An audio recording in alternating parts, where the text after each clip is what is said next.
ගෙවන විශ්‍රාම වැටුප සිවිල් විශ්‍රාම වැටුප ගෙවන විශ්‍රාම වැටුපේ ප්‍රතිලාභ ප්‍රධාන වශයෙන් අපිට කාණ්ඩ දෙකක් යටතේ හඳුනා ගන්න පුළුවන්.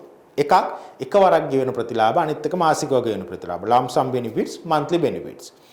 එතකොට මේ කාණ්ඩ දෙක යටතේ අපිට හඳුනා ගන්න පුළුවන් එකවරක් ගෙවන ප්‍රතිලාභ විදියට අපිට හඳුනා ගන්න පුළුවන් විශ්‍රාම වැටුප් පාරිතෝෂිකය. විශ්‍රාම වැටුප් පාරිතෝෂික විදියට කෙනෙක්ට ගෙවෙන්නේ ඔහු අවසාන වශයෙන් ලබන වැටුප. වැටුපෙන් යම් ප්‍රතිශතාත්මක අගයක් විශ්‍රාම වැටුප විදියට හම්බ වෙනවා. ඒ විශ්‍රාම වැටුප වගේ එතකොට විශ්‍රාම පාරිතෝෂිකයක් ගන්න කෙනෙක්ගේ විශ්‍රාම වැටුපෙදී අපි කතා කරනවා අඩු කළ විශ්‍රාම වැටුප අඩු නොකළ විශ්‍රාම වැටුප කියලා විශ්‍රාම වැටුප කොටක් විශ්‍රාම වැටුප කෑලි දෙකක් යටතේ. එතකොට අඩු නොකළ විශ්‍රාම වැටුප හම්බ වෙනවා විශ්‍රාමන දිනේ ඉඳන්ම කෙනෙකුට ඔහු විශ්‍රාම වැටුප පාරිතෝෂිකයකට ඉල්ලුම් කරන්නේ නැත්නම්. විශ්‍රාම වැටුප පාරිතෝෂිකයකට කෙනෙක් ඉල්ලුම් කරනවා නම් ඒ අවස්ථාවේදී වසර 10ක් යනකම් ඔහුට හම්බ වෙන්නේ අඩු කළ විශ්‍රාම වැටුපක්. වසර 10න් පස්සේ තමයි අඩු නොකළ විශ්‍රාම වැටුප බවට ඔහුගේ විශ්‍රාම වැටුප පරිවර්තනය වෙන්නේ. එතකොට මේ අපි ගෙවන විශ්‍රාම වැටුප පාරිතෝෂිකය විශ්‍රාම වැටුප පාරිතෝෂික විදියට ගෙවන්නේ අඩු නොකළ විශ්‍රාම වැටුප වගේ 24 ගුණයක මුදලක් එකපාර විශ්‍රාමිකයා වෙත ගෙවනවා. ඒ ගෙවන මුදල අවුරුදු 10ක් පුරා 10% බැගින් අඩු කරමින් යනවා. උදාහරණයක් විදිහට 85%ක percentage එකක් යටතේ විශ්‍රාම වැටුප සක්‍රිය වෙන නිලධාරියෙක් ඉන්නවා නම් ඔහු විශ්‍රාම වැටුප පාරිතෝෂිකයට ඉල්ලුම් කරලා තියෙනවා නම් ඔහුට විශ්‍රාම වැටුප පාරිතෝෂික ලබා දෙනවා. වසර 10ක් යනකම් ගෙවෙන්නේ 75% ගානේ අගයක් තමයි විශ්‍රාම වැටුප විදියට. එතකොට වසර 10 අවසානයේ තමයි 85% එන්නේ. එතකොට විශ්‍රාම වැටුප පාරිතෝෂික එකවරක් ගෙවන එකක්. ඊළඟට මරණ පාරිතෝෂිකය. මරණ පාරිතෝෂිකය ගෙවෙන්නේ රාජ්‍ය සේවයේ සේවය කරමින් ඉන්න කෙනෙක් මිය ගියොත් මරණ පාරිතෝෂිකයක් ගෙවීම සිද්ධ වෙනවා. මරණ පාරිතෝෂිකය ගෙවන්නම් ප්‍රධාන අවශ්‍යතා තුනක් කතා කරනවා. ස්ථිර විශ්‍රාම වැටුප සහිත පත්වීමක් කරන් තියෙන්න ඕන, සේවය ස්ථිර කරලා තියෙන්න ඕන සහ අවම වශයෙන් වසර 5ක සේවා කාලය සම්පූර්ණ කරලා තියෙන්න ඕන. එහෙම කෙනෙකුට මරණ පාරිතෝෂිකයක් ගෙවීම සිද්ධ වෙනවා. මේක එකවරක් ගෙවන ප්‍රතිලාභයක්. ඊළඟට සේවා පාරිතෝෂිකය. විශ්‍රාම වැටුපක් අපිට ගෙවන්න බැරි කෙනෙකුට අපි සේවා පාරිතෝෂිකයක් ගෙවනවා. ඊළඟට දෛනිකව සේවයේ යෙදෙන කට්ටියට දෛනික සේවා පාරිතෝෂික ගෙවනවා. ඊට පස්සේ රාජ්‍ය සේවයේ එක දවසක් හරි වැඩ කරලා තියෙන අපිට කිසිම දෙයක් ගෙවන්න බැරි විශ්‍රාම වැටුපක් ගෙවන්න බැරි සේවා පාරිතෝෂිකයක් ගෙවන්න බැරි නිලධාරියෙකුට විශ්‍රාම වැටුප ව්‍යවස්ථා සංග්‍රහය තියෙනවා. එකවරක් ගෙවන කරුණාසහගත දීමනාව කියලා දීමනාවක්. මේකත් එකවරක් ගෙවන දීමනාවක්. ඒතර ප්‍රධාන වශයෙන් අර එකවරක් ගෙවන දීමනා කැටගරි ටික අතර අපිට හඳුනා ගන්න පුළුවන් මෙන්න මේ ටික තමයි විශ්‍රාම පාරිතෝෂිකය, මරණ පාරිතෝෂිකය, සේවා පාරිතෝෂිකය, ඒ වගේම කරුණාසහගත දීමනාව සහ රාජ්‍ය සේවයේ යෙදී ඉන්නකොට මේ යන හෝ පූර්ණ ආබාධිත තත්ත්වයට පත් වෙන නිලධාරීන්ට සමහර අවස්ථාවලදී විශේෂ වන්ද ගෙවීමක් සිද්ධ වෙනවා රාජ්‍ය පරිපාලන චක්‍රලේඛ 2293 යටතේ. එතකොට මෙන්න මේ වන්ද ගෙවීමත් විශ්‍රාම වැටුප් දෙපාර්තමේන්තුවෙන් ගෙවන එකවරක් ගෙවන දීමනාවක් විදිහට අපිට හඳුනා ගන්න පුළුවන්. ඊළඟට මාසික ගෙවන දීමනා ටික විදියට ගත්තොත් අපි දන්නවා ප්‍රධාන වශයෙන් විශ්‍රාම වැටුප ගෙවෙන්නේ මාසිකව. ඒ වගේම වැන්ද බොනක්දර විශ්‍රාම වැටුප, ඒ වගේම ආබාධිත විශ්‍රාම වැටුප, ඒ වගේම රාජ්‍ය සේවයේ ඉන්නකොට විශේෂයෙන්ම ඔය ත්‍රිවිධ හමුදා නිලධාරීන්ට, බන්ධනාගාර නිලධාරීන්ට වගේ අනුමත වෙලා තිබ්බ තුවාල දීමනා, යහපත් සේවා දීමනා වගේ දේවලුත් විශ්‍රාම වැටුපත් එක්ක මාසිකව ගෙවිගෙන යනවා. ඔන්න ඔය කාරණා ටික මාසිකව හම්බෙන ප්‍රතිලාභ විදිහට අපිට හඳුනා ගන්න පුළුවන්. විශ්‍රාම වැටුප, මාසික විශ්‍රාම වැටුප, වන්දි ගෙවීම සිද්ධ වෙනවා නම් වන්දි විශ්‍රාම වැටුප, ඊට පස්සේ තුවාල දීමනා, යහපත් සේවා දීමනා වගේ ඉන්නකොට ගෙවිච්ච දේවල් විශ්‍රාම වැටුපත් එක්ක ගෙවිගෙන යනවා. ඊළඟට වැන්දපු අනද්දරු, වැන්දපු පුරුෂ විශ්‍රාම වැටුප සහ ආබාධිත විශ්‍රාම වැටුප. එතකොට ඔය කාණ්ඩ ටික තමයි මාසිකව හම්බෙන ප්‍රතිලාභ විදිහට අපිට හඳුනා ගන්න පුළුවන්. අනතුරුව අපි දන්නවා විශ්‍රාම වැටුප් ගෙවීමේදී මම මූලිකව කතා කරා විශ්‍රාම වැටුප කියන අගය තීරණය වෙන්නේ ප්‍රධාන සාධක දෙකක් මත කියලා. සේවා කාලය හා අවසාන වශයෙන් ලැබූ වැටුප. එතකොට ස්ථිර විශ්‍රාම වැටුප සහිත පත්වීමක් ලැබලා තිබ්බොත් ඔහුට හැකියාව තියෙනවා විශ්‍රාම වැටුපට ඒ සේවා කාලය අදාළ කරගන්න. හැබැයි රාජ්‍ය සේවයේ ඉන්නවා මේ ස්ථිර විශ්‍රාම වැටුප සහිත පත්වීම ලබන්න ඉස්සෙල්ලා රාජ්‍ය සේවයට ආපු ඇතැම් නිලධාරීන්. උදාහරණයක් විදිහට අනියම් ආදේශක පත්වීම. ඊට පස්සේ උපාධිධාරී අභ්‍යාසලාභී සහිත පත්වීම. ඊට පස්සේ తాවකාලිකව ගත්තු පත්වීම. රාජ්‍ය සේවයේ කලින් ඉඳපු තනතුරු වල තිබු පත්වීම් තිබ්බ නිලධාරීන්. එතකොට මෙන්න මේ නිලධාරීන්ට විශ්‍රාම වැටුප් ව්‍යවස්ථා සංග්‍රහයේ 3 වෙනි වගන්තියටතේ අවස්ථාව දීලා තියෙනවා. තමන්ගේ පූර්ව සේවා කාලයේ විශ්‍රාම වැටුප් කාර්යයට විතරක් අදාළ වන පරිදි අදාළ සේවා කාලයට එකතු කර ගැනීමේ අවස්ථාව දීලා තියෙනවා. එතකොට ඒකෙදි ඒ පිළිගන්න ලබන සේවා කාල සීමාව විදිහට අපිට හඳුනා ගන්න පුළුවන් පුහුණු සේවා කාල, උපාධිධාරී අභ්‍යාසලාභී සේවා කාල, දෛනික සේවා කාල, අනියම් සේවා කාල, తాවකාලික සේවා කාල, ඒ වගේම කලින් රාජ්‍ය සේවයේ ඉඳලා තියෙනවා නම් විශ්‍රාමයට ප්‍රහිත මාසික සේවා කාල තියෙනවා නම් ඒවා, ඒ වගේම රාජ්‍ය සේවයේ කලින් ඉඳපු සේවා කාල තියෙනවා නම් ඒ වගේ අදාළ ඒහා සමාන සේවා කාල විශ්‍රාම වැටුප් ගණනයට අදාළ සේවා කාල විදිහට අපිට එකතු කර ගැනීමේ හැකියාව තියෙනවා. මෙතනදී විශේෂයෙන් අවධානය යොමු කරන්න ඕනේ කොන්ත්‍රාත් සේවා කාල සැලකීමේදී. කොන්ත්‍රාත් සේවා කාල ඍජුව අදාළ කර ගැනීමේ හැකියාවක් නැහැ විශ්‍රාම වැටුප් ව්‍යවස්ථා සංග්‍රහය අනුව. හැබැයි යම් කෙනෙක්ට රාජ්‍ය සේවයේ ස්ථිරපත් වීමක් ගන්න ඉස්සෙල්ලා කොන්ත්‍රාත් සේවා කාලයක් තිබිලා තියෙනවා නම් ඒ කාල සීමාවේ රජයේ අනුමත අර්ථ සාධක අරමුදලකට යම් දායකත්වයක් දීලා තියෙනවා. උදාහරණයක් විදිහට රාජ්‍ය සේවා අර්ථ සාධක අරමුදලට කියලා හිතමුකෝ. ඒ අර්ථ සාධක අරමුදල් වලට දායකත්වයක් දීලා තියෙන කොන්ත්‍රාත් සේවා කාල එකතු කර ගැනීමේ හැකියාව තියෙනවා. මේ හැරෙන්න අනෙක් දෛනික අනියම්තාවකාලික උපාධිධාරී අභ්‍යාසලාභී වගේ ඍජුව අදාළ කරගන්න බෑ. රජයේ අනුමත අර්ථ සාධක අරමුදලකට දායකත්වයක් දීලා තියෙන කොන්ත්‍රාත් සේවා කාල තියෙනවා නම් ඒ සේවා කාල අදාළ කරගන්න පුළුවන්. ඊට අමතරව ව්‍යාපෘත සේවා කාල අදාළ කරගැනීමේ හැකියාවක් නැහැ. සංස්ථා මණ්ඩලවල සේවා කාල අදාළ කරගැනීමේ හැකියාවක් නැහැ. එතකොට විශ්‍රාම වැටුප් ගණනයට අදාළ සේවා කාල ගණනයේදී ඔන්න ඔය කොන්දේසි ටික අදාළ වෙනවා. විශ්‍රාම වැටුප් ව්‍යවස්ථා සංග්‍රහයේ 3 වෙනි වගන්තිය යටතේ.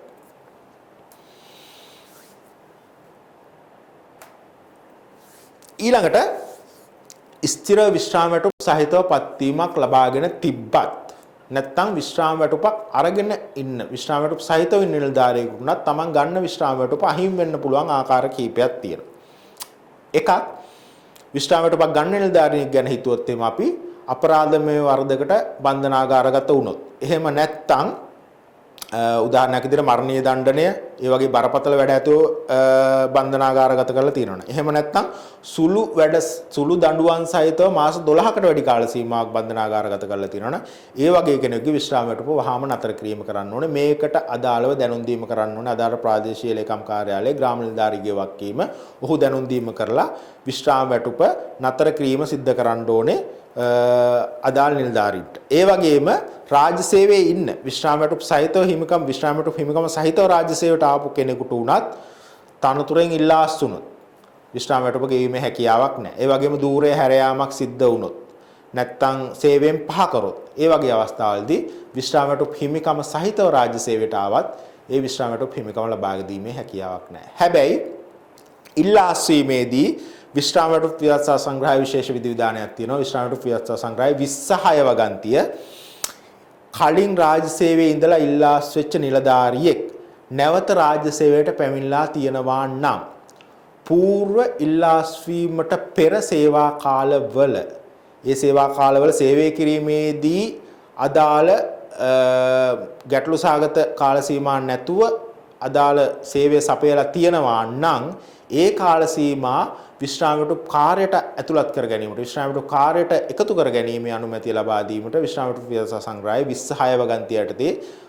බලයක් තියෙනවා. විශ්‍රාම වැටුප් අධ්‍යක්ෂ ජෙනරාල් යටතේ ක්‍රියාත්මක කරන. එතකොට 26 වගන්තිය විශ්‍රාම වැටුප් ව්‍යවස්ථා සංග්‍රහයේ 26 වගන්තියේ ඉල්ලාස්වීම් වලට අදාළ සේවා කාල තිබ්බොත් ඒ සේවා කාල විශ්‍රාම වැටුපට එකතු කර ගැනීමේ හැකියාව තියෙනවා. එතකොට ඔය කාරණා ටිකේ තමයි කෙනෙකුට විශ්‍රාම වැටුප් සහිතව රාජ්‍ය සේවයට ආවත් එතකොට රාජ්‍ය සේවයට ඇවිල්ලා විශ්‍රාම වැටුප් අයදුම් පත්‍ර ඉදිරිපත් කිරීමේදී ගැටලු සාගත මොනවා හරි කාරණා තියෙනවා නම් විශ්‍රාම වැටුප අහිමි වෙන්න පුළුවන් අවස්ථා විදියට අපිට හඳුනා ගන්න පුළුවන්.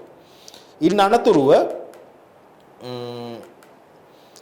ප්‍රධාන වශයෙන් විශේෂයෙන්ම අදාළ ආයතනවල විශේෂ බාහිර නිලධාරීන් විදියට විශ්‍රාම වැටුප් අයදුම් පත්‍ර ඉදිරිපත් කරන විශේෂ බාහිර නිලධාරීන් විදියට වැදගත් වන මූලික කාරණා කිහිපයක් අපිට හඳුනා ගන්න පුළුවන් කතා කරන්න පුළුවන්. විශේෂයෙන්ම විශ්‍රාම වැටුප් අයදුම් පත්‍ර මම කව මාර්ගගතව ඉදිරිපත් කරන්න ඕනේ. ඉදිරිපත් කිරීමේ අයදුම් පත්‍රයේ PD3 අයදුම් පත්‍රය. ඒ වගේම විශ්‍රාම වැටුප් සංශෝධන මොනවා හරි තියෙනවා නම් සංශෝධන ඉදිරිපත් කරන්න ඕනේ PD6 අයදුම් පත්‍රය හරහා.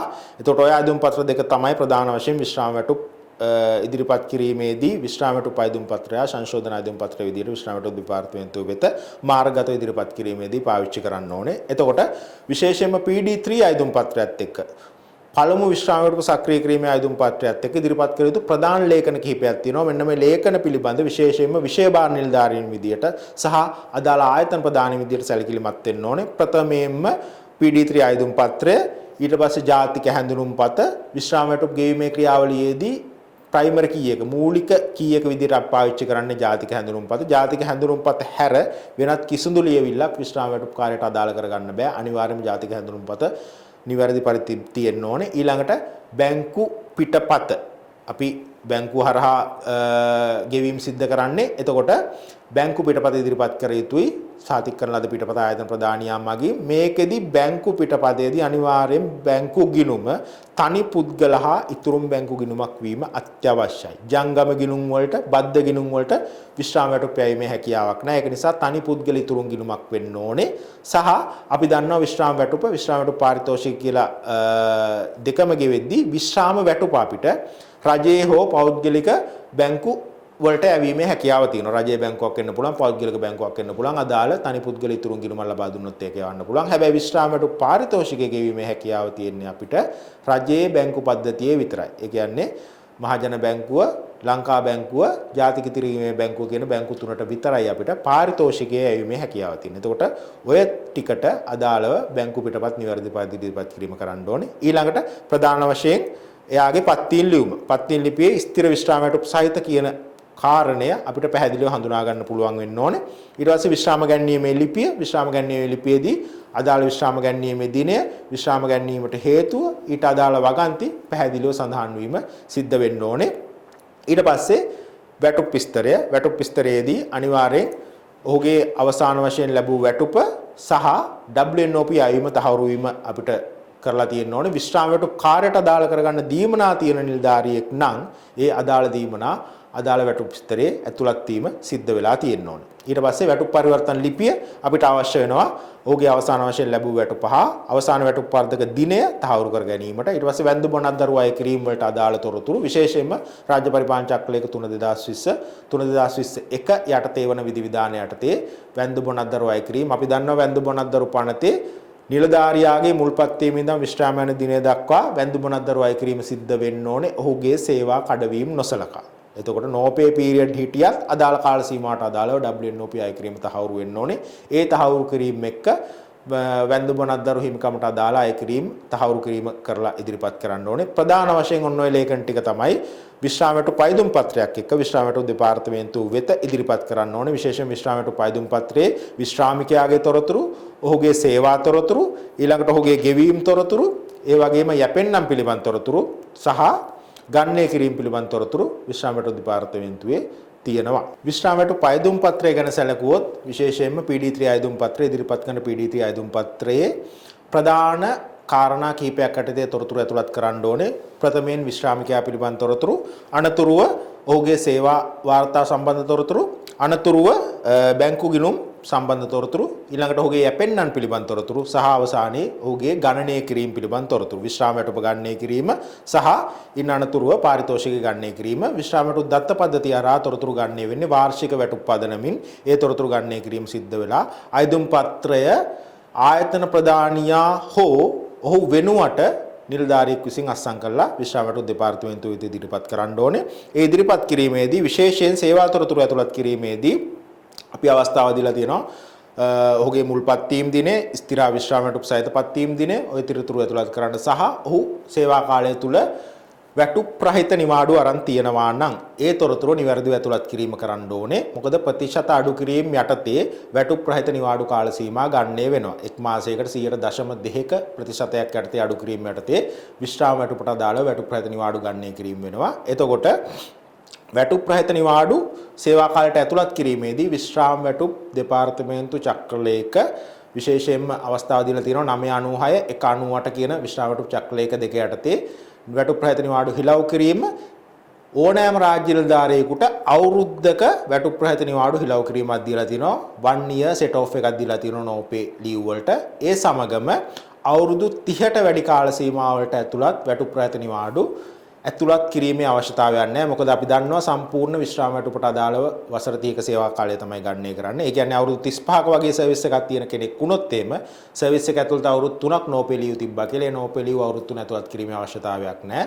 විශ්‍රාම වැටුප් චක්‍රලේඛ මං කියපු අර චක්‍රලේඛ දෙක මගින් අදාළ සහන් ලබා දීලා තියෙනවා වැටුප් රහිත නිවාඩු ඇතුළත් කිරීමේදී. වැටුප් රහිත නිවාඩු ඇතුළත් කිරීමේදී මම මූලිකව කියපු කාරණා ටිකත් එක්ක වසර 3කට වඩා වැඩි කාල සීමාවක් රාජ්‍ය නිලධාරියෙකුගේ වැටුප් රහිත නිවාඩු තියෙනවා නම් ඒක විමධ්‍යගත ක්‍රියාවලිය යටතේ අයදුම් පත්‍රය ඉදිරිපත් කිරීමේ හැකියාව තියෙනවා. හැබැයි වැටුප් රහිත නිවාඩු ලබා ගත්තේ ඇයි? වැටුප් රහිත නිවාඩු වල අවසානයේ සේවයට වාර්තා කිරීම ඒ අදාළ තහවුරු කිරීම ලේඛන එක තමයි ඉදිරිපත් කරන්න ඕනේ. සේවා කාලය තුල වසර 10කට වඩා වැඩි වුණොත් වැටුප් රහිත නිවාඩු ඒ අවස්ථාවේදී මධ්‍යගත ක්‍රියාවලිය යටතේ තමයි අයදුම් පත්‍රය ඉදිරිපත් කිරීමට සිද්ධ වෙන්නේ. එතකොට අවුරුදු 10කට වැඩි නෝපේ තියෙනවා නම් මධ්‍යගත ක්‍රියාවලිය යටතේ තමයි විශ්‍රාම වැටුප් අයදුම් පත්‍රය ඉදිරිපත් කිරීමේ හැකියාව තියෙන්නේ අදාළ ආයතනයට. ඒ වගේම අපි විශ්‍රාම වැටුප් අයදුම් පත්‍රයත් එක්ක විශ්‍රාමිකයාගේ ඡායාරූපයක් ඉදිරිපත් කිරීමට කියනවා. ඡායාරූපයක් ඉදිරිපත් කිරීමේ අවශ්‍යතාවය තියෙනවා. ඒක තමයි අපි විශ්‍රාමිකයාගේ විශ්‍රාම වැටුප් හැඳුනුම්පත මුද්‍රණය කිරීමේදී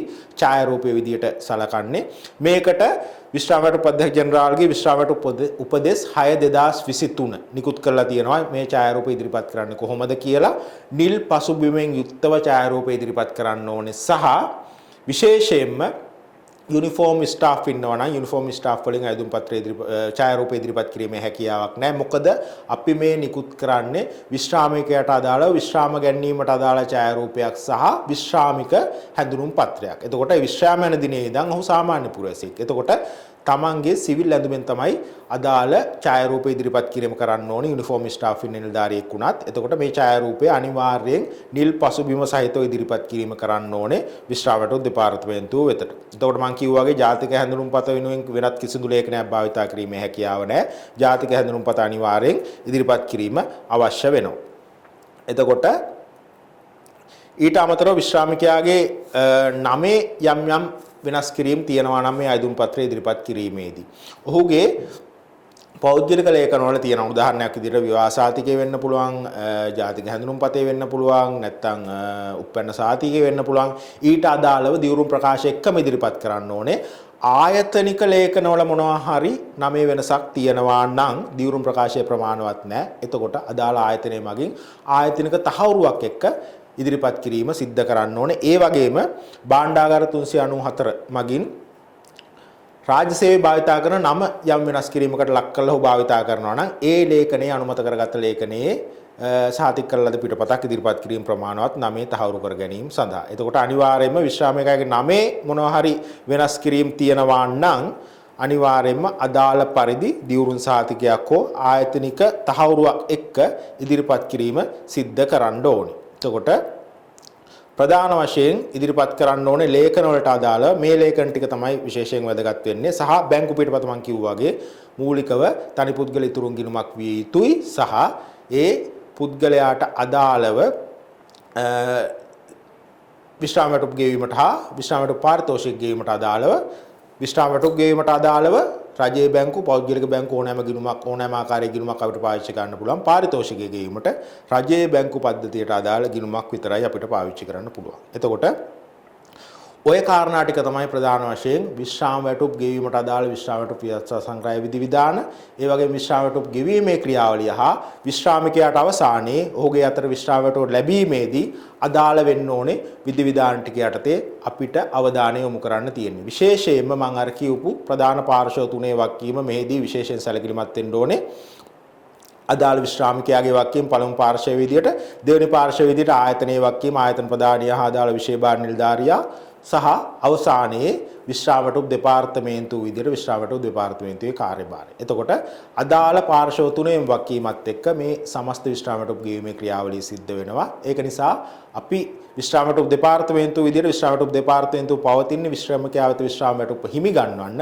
එතකොට ඊට අදාළව අදාළ සනාථ කිරීම නිවැරදි පරිදි ඉදිරිපත් කිරීම අදාළ ආයතන ප්‍රධානීන්ගේ වගකීම් වෙනවා. එතකොට විශේෂයෙන්ම අයදුම් පත්‍ර ඉදිරිපත් කිරීමේදී මම අර කිව්වා වගේ මාස 3කට ඉස්සෙල්ලා අයදුම් පත්‍ර ඉදිරිපත් කිරීමට සැලකිලිමත් වෙන්න. මේ පවතින ප්‍රමාදය විශ්‍රාමිකයාට විශ්‍රාම වැටුප හම්බවීමට තියෙන ප්‍රමාදය වළක්වා ගන්න සහ ඊළඟට විශ්‍රාම වැටුප් සංශෝධන අයදුම් පත්‍ර ඉදිරිපත් කිරීමේදී PD6 අයදුම් පත්‍ර ඉදිරිපත් කිරීමේදී අදාළ සියලු ලේඛන එක්ක අයදුම් පත්‍ර මාර්ගගත යොමු කිරීමට සැලකිලිමත් වෙන්න. උදාහරණයක් විදිහට ඌ විශ්‍රාම ගියාට පස්සේ ඌට හම්බෙච්ච උසස් වීමක් වෙන්න පුළුවන්. නැත්නම් වැටුපේ වෙනසක් වෙන්න පුළුවන්. සේවා කාලයේ ගණනය කිරීමේ යම් වෙනසක් නිවැරදි කිරීම වෙන්න පුළුවන්. එතකොට PD6 අයදුම් පත්‍ර ඉදිරිපත් කිරීමේදී ඒ කාරණයට අදාළ නිසි ලේඛන එක්ක අයදුම් පත්‍ර ඉදිරිපත් කිරීමට සැලකිලිමත් වෙන්න. ඒ අනුව විශ්‍රාම වැටුප හිමි ගැනීමේ හැකියාව තියෙනවා. එතකොට විශ්‍රාම වැටුප දෙපාර්තමේන්තුව විදිහට විශ්‍රාම වැටුප දෙපාර්තමේන්තුවේ වක්කීම් මම අර මුලින් කිව්වා වගේම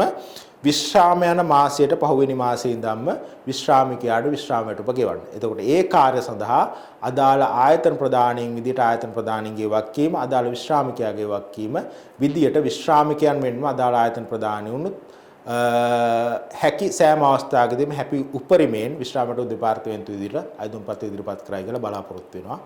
එහෙනම් සියලු දෙනාටම බොහොමත් ස්තුතියි. අදාළ වැඩසටහන අවසන් කරනවා.